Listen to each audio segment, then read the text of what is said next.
The Conservatives are up in the polls, but does Erin O'Toole have a pathway to victory? I'm Candice Malcolm, and this is the Candice Malcolm Show.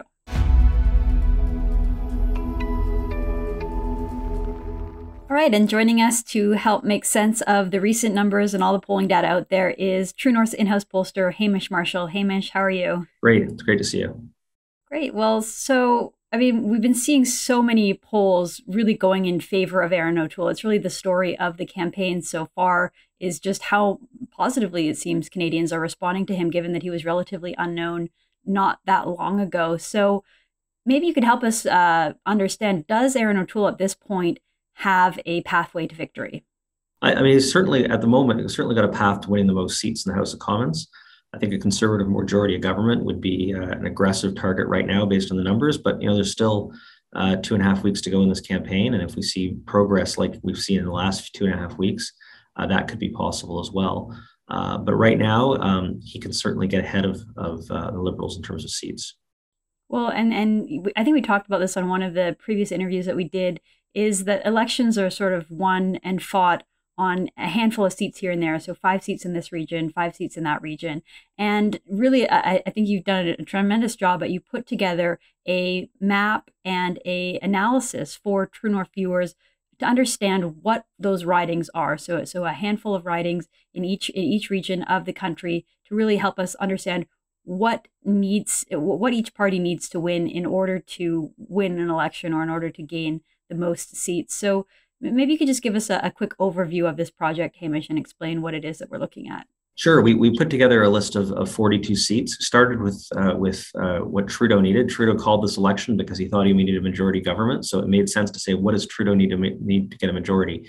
He needed 13 more seats to win. So he came up with a list of the 20 seats we thought he would need to win in order to win a majority government. Of course, with where the polls are today, he's not winning picking up a lot of those seats, although some of them are still on the table, which is going to make for an interesting election. Then we've got a list of 12 Tory targets, 12 seats that the Conservatives need to pick up, and these are representative. There's other seats beyond that on the Conservative target list. Obviously, they need to win 49 more seats for a majority, but these are the types of seats they need to win. And if they're winning the 12 on this list, they're winning enough to get themselves to be the biggest party in the House of Commons. We've got 5 NDP targets. There's been a lot of talk about how the NDP is doing better in this campaign and where they can pick up. And then there's another list of 5 interesting races with some 3-way races and some races where unexpected things could happen, perhaps in defiance of the national trends. Great. Well, I know that these are definitely the ridings that we'll be looking out for on election night to sort of signify what direction we are going to. But let's spend a bit of time looking at each of these. So you put together 20 seats that the Liberals need to win. And there was one that sort of caught my eye that was interesting. Why don't you break this one down? St. John's East. Sure. So St. John's East is actually sort of the northern part of the city of St. John's in Newfoundland and Labrador.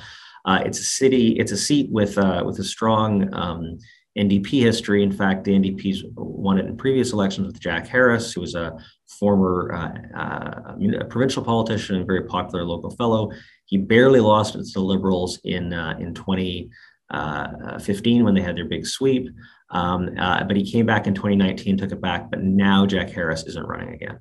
And the big question for everyone is this a Jack Harris seat or is this an NDP seat? Traditionally, the provincial NDP does all right in that area. They've held seats in that area in the past, but they lost some of those seats in the last provincial election. So we now have a race between 2 lesser-known candidates. The former Liberal MP is not running again. So we've got Mary Shortall for the NDP, who's a longtime progressive social activist in the area, and then a community health leader and nurse, Joanne Thompson, running for the Liberals. So the question is, can the Liberals, even in spite of their overall polling decline, pick up a seat like that if Jack Harris isn't on the ballot for the NDP? There's also no signs the NDP is doing markedly better in Newfoundland and Labrador. So that seat could defy the trajectory and could make the Liberals have a better seat count than their overall popular votes might otherwise suggest. Interesting. Okay, well let's move on to the Tory target seats, because you said that these are representative, and for sure the Conservatives are going to need to pick up a lot more than that. But when it comes to the sort of general demographics that the Conservatives are after, and it comes to the types of seats, I know thinking of suburban Toronto, the 905, that was where Harper sort of cemented his majority back in 2011. And these seats are just so incredibly important and sort of up for grabs, just given the change in demographics. So why don't you walk us through this riding, King Vaughan? Sure. So King Vaughan is a suburban and ex-urban strip northwest of Toronto, and was very close in the last election. The Liberals won it by about 2% of the vote. This is a 100% seat that the Conservatives need to win for victory. There is no chance the Conservatives can get ahead of the Liberals in terms of seat count without winning a seat like King Vaughan. And it's going to be a battle of the same people who ran last time. Anna Roberts is a Conservative candidate, municipal leader, running against Deb Schulte, who's, I believe, the Minister of Seniors right now. And to show you how important it is, this week, both Erin O'Toole and Justin Trudeau did events in this riding. They both know this riding matters.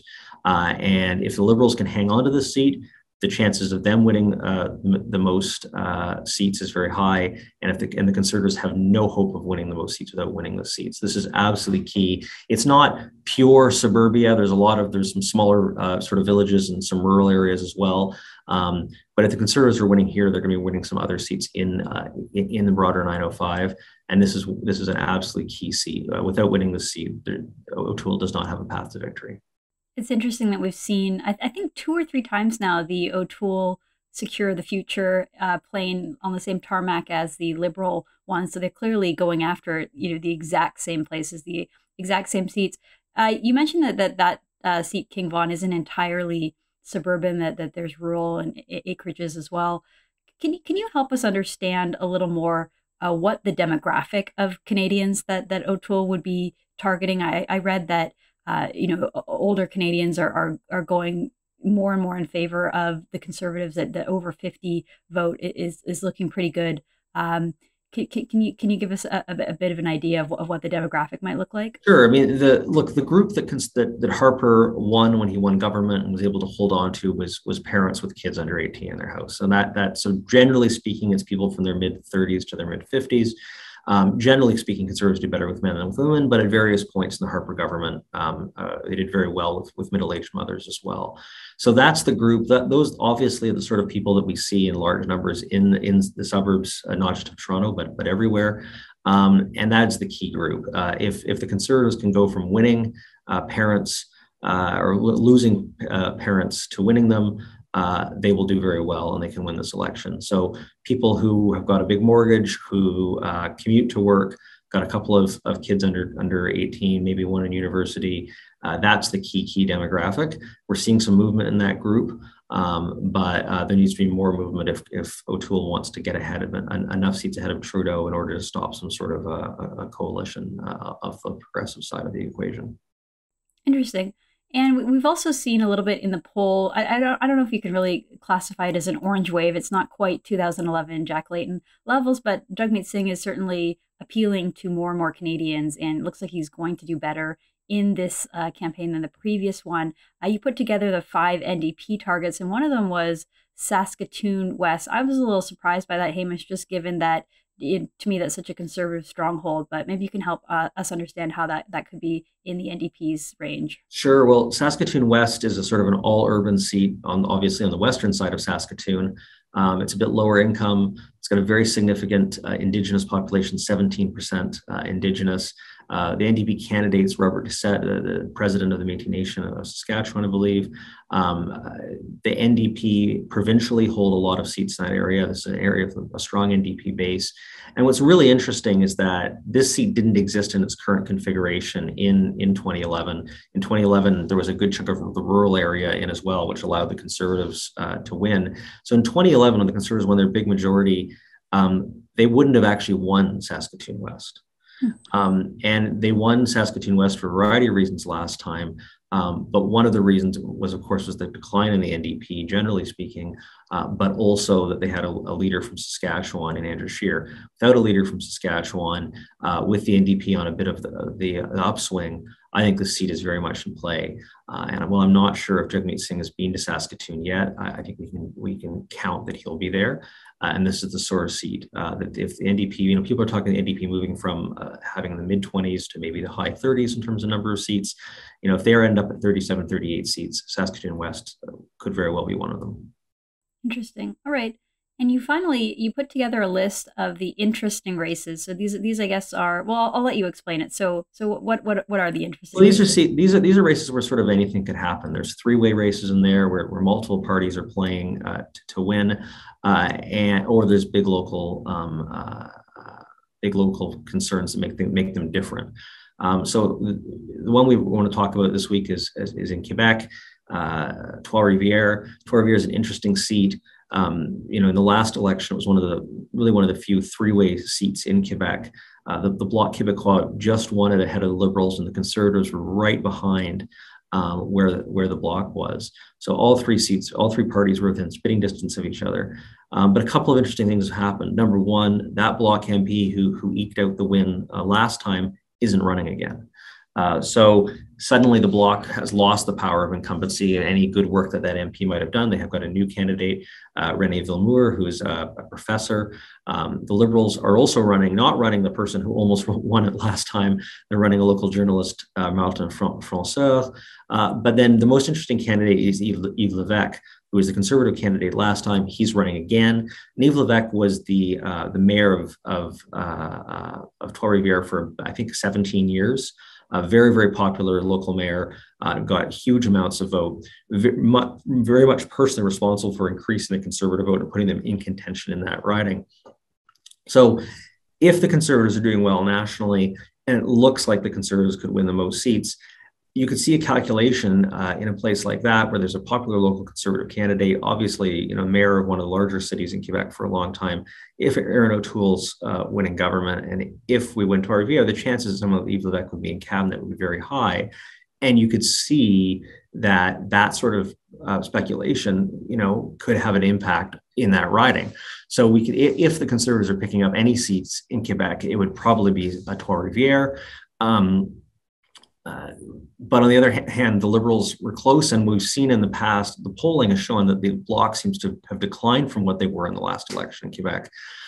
But if depending how things go with the Liberals, it could change again. So it's really anybody's game, and it'll be fascinating to see what happens in that seat. Interesting. Well, good for the Conservatives to pick up such a strong local candidate, because I don't know if it's just me, but when I think of that part of Quebec, the part between Montreal and Quebec City, I don't really think of it as being a Conservative possibility. And the fact that they are as close as they are is interesting. Well, it's actually a cultural thing. Demographically and psychographically, when we look at the attitudes of that area, sort of rural area, really between Montreal and Quebec City, rural and regional centers, they're very, very similar to Conservative voters in other parts of the country, but there's an identity issue where they don't feel that the Conservative Party is the party of them. And many of them vote Bloc Québécois, holding their nose a little bit, saying the Bloc are for us. I don't really agree with them on a lot of stuff, but they're of here. And there's a large anti-liberal sentiment in that area. So, in the past, so good candidate recruitment can make a big difference. And Yves Lévesque was one of the pickups of the 2019 campaign for the Conservatives, getting a great candidate there. And it's one of the reasons that Mr. Scheer's first event after he launched the campaign in 2019 was in Trois-Rivières. Very interesting. All right, Hamish. Well, thank you so much for putting this together for us. Thanks for breaking it all down. Anyone who's interested in checking out that Ridings to Watch list and the map, head on over to tnc.news. Hamish, thanks so much for joining us. Thank you so much. I'm Candice Malcolm, and this is The Candice Malcolm Show.